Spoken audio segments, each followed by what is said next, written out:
The story here is that I had my assistant who was working for me a few years ago, who was part of, one of these programs to lose weight, like Weight Watchers or one of these other programs. And she was having a bar of candy in her office, and she was feeling a lot of pleasure and at the same time guilty. And I said, why are you feeling guilty about eating this bar? She said, I'm not supposed to have this. And so that led to the idea that, this guilty pleasures. So generally we think about guilt as a negative emotion, which means when you're eating something or consuming something, watching a movie you shouldn't be watching, or eating food you shouldn't be eating, guilt is a negative emotion. And research had showed that negative emotion should detract from the pleasure you get. So it should make it less pleasurable. But we had this counterintuitive idea, because guilt and pleasure is linked in people's mind.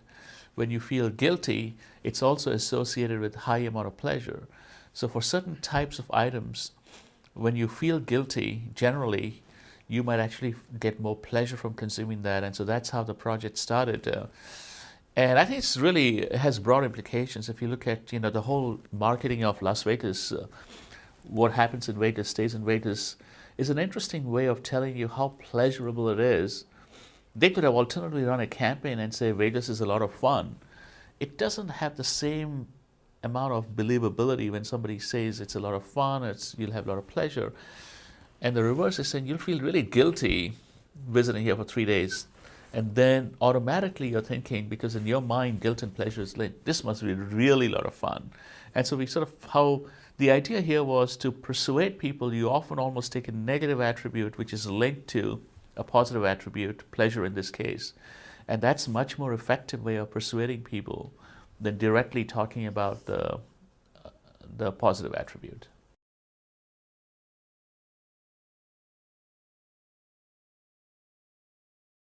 We did this paper looking at how do we get people to make small amounts of donations. When we by small amounts, we mean $1 here, or $5 here, which you're asked all the time to make. And the question was, if you present it to people, how likely are they to make these donations? And so as you can imagine, some people will donate, others will not. There are many different reasons for making these donations people have. It feels good at the moment. You care for the cause.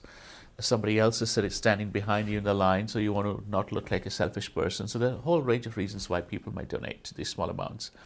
What we wanted to see is, can we increase the amount that people would donate by making a comparison between that amount and some other activity. So for $5, we said $5 is just like something indulgent, like a cup of, in this case, let's say a flat white at Starbucks.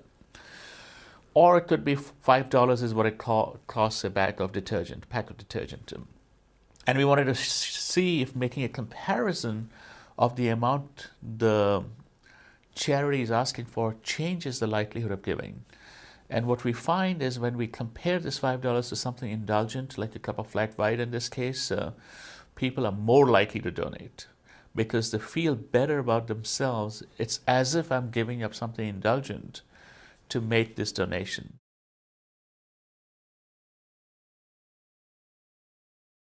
This general idea is called self-signaling, and the idea of self-signaling is, when we make choices, it's well known that people signal to others. So I wear a nice Armani shirt that people can see, oh God, it's Armani, or I wear a Rolex watch, and that's called social signaling, signaling to others. More recently, research has looked at signaling to yourself. So my choices tell me the kind of person I am. And so when I give to charity, in comparison to something indulgent like a flat white, I can tell myself I'm a good person. And so as a result of that, the amount or the likelihood to give to charity increases, is what we find.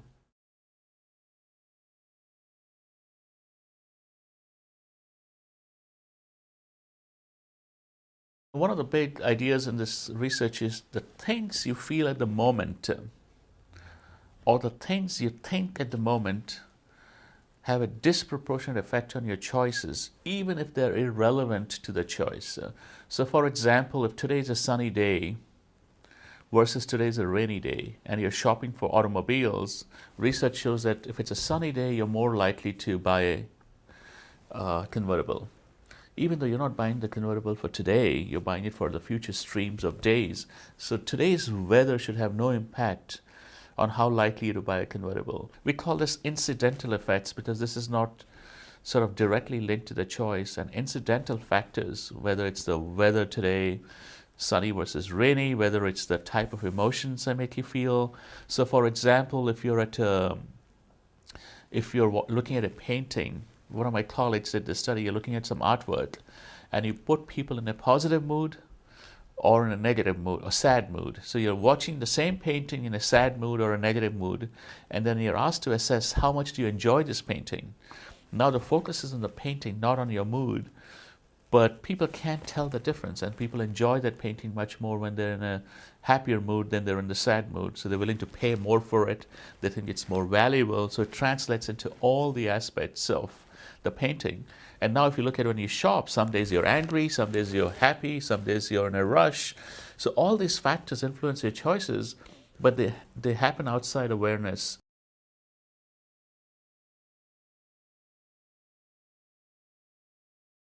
The general idea here is people don't have a good insights into how my decisions get made, right? So people can't articulate that. So if you look at, iPhone, for example, nobody articulated they needed a phone that you could type with your fingers on. They were perfectly happy with the keyboard that BlackBerry and others provided. So nobody was asking for this.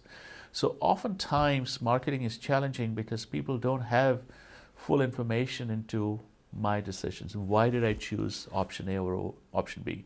As I like to tell students and managers, people don't have trouble giving reasons. So if you ask them, why did you do that? They'll come up with 5 reasons. The question really is, are those the reasons that drove the choice? In most cases, they're not. So the drivers of choices are something that people cannot articulate.